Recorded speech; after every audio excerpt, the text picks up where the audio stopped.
Will a child grow into their tonsils?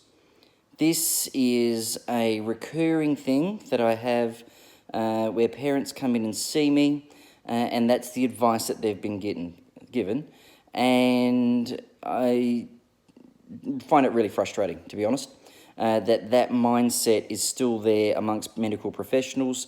I had a patient recently where they'd seen a paediatrician, and a paediatrician, a childhood specialist, had told the parents this very thing.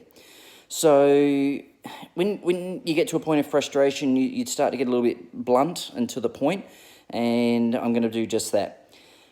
When it comes to children that have trouble breathing and sleeping at night, there's only two specialists, two medically trained specialists that absolutely are the best sources of information about this topic. One, paediatric ear, nose and throat surgeons. Two, paediatric sleep physicians. They are the only two specialties that know more than anything else.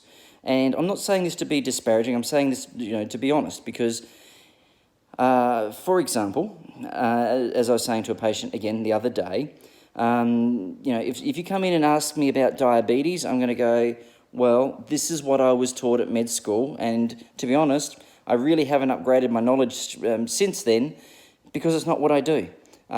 People come in on all sorts of new diabetes medications. I have no idea what they are, and I have no idea how they work. And I don't need to. I have other doctors that focus on those things, that know about those things, that I can use as a resource to help me if there's something that is important for me to know that's relevant to the management. So I don't walk around with a working knowledge of every single thing, of every single health condition. And in particular, I cannot keep up to date with medication that changes. So, look, that's full and fabulous credit, especially to the general practitioners who really have to try and keep on top of so much information.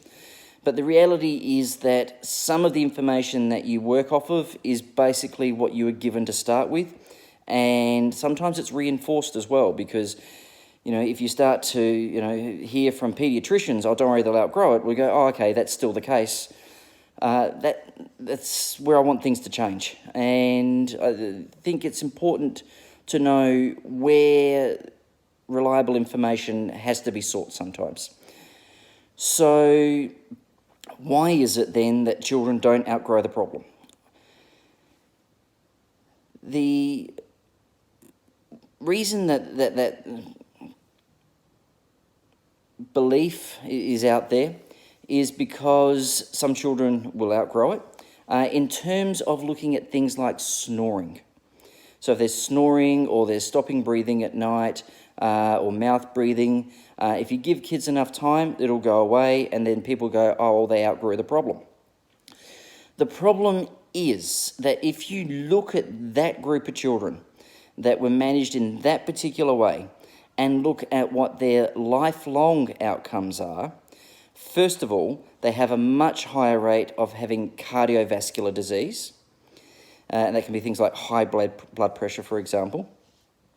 They have a much higher rate of having jaw development problems, so ending up needing braces, for example. And other dental conditions, so gingivitis and all sorts of dental problems. They have a much higher rate of learning disabilities, so they don't do as well at school, and then that can translate as to how life plays out later on. And then we have concerns that they may actually be at greater risk of the effects of upper airway obstruction as an adult, in terms of the impact that can have then in terms of developing obstructive sleep apnea. So it's a very short-sighted and narrow perspective if all we do is focus on the snoring and so forth. And the science and the research shows that for the long-term outcomes, the best children are the ones that are treated before the age of 6. And the best timing of treatment is within 6 months of when they start to develop obstruction. Persistent obstruction. So the outgrowing it actually is causing other problems. It's so out of date when you look at the science and the literature. So again, it's a reflection of what was taught in the past that is persisting in people's minds to the present. So I would encourage anyone that ever hears or was given the advice, don't worry, they'll outgrow it, to make sure that they have that confirmed by a paediatric ear, nose and throat surgeon and or a paediatric sleep specialist. They are the two specialists that know more about this than anyone else.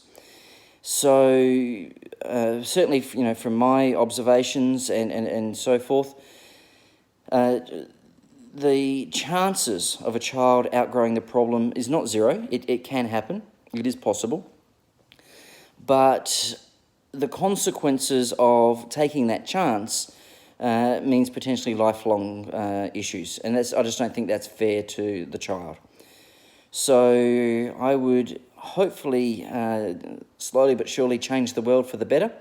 I do that obviously at an individual level with every patient I look after, and I try and do that with these sorts of education videos. So if this is helpful, if you've heard this before and you want to spread the word, then this would be a great video to share amongst your family, friends, colleagues, and the social media platforms to really get the message out there that snoring, mouth breathing, stopping breathing in children is a serious problem, and that as a result of those sorts of symptoms, they need to be assessed by an upper airway specialist. It's an upper airway disease. You need to see an upper airway specialist. Cheers.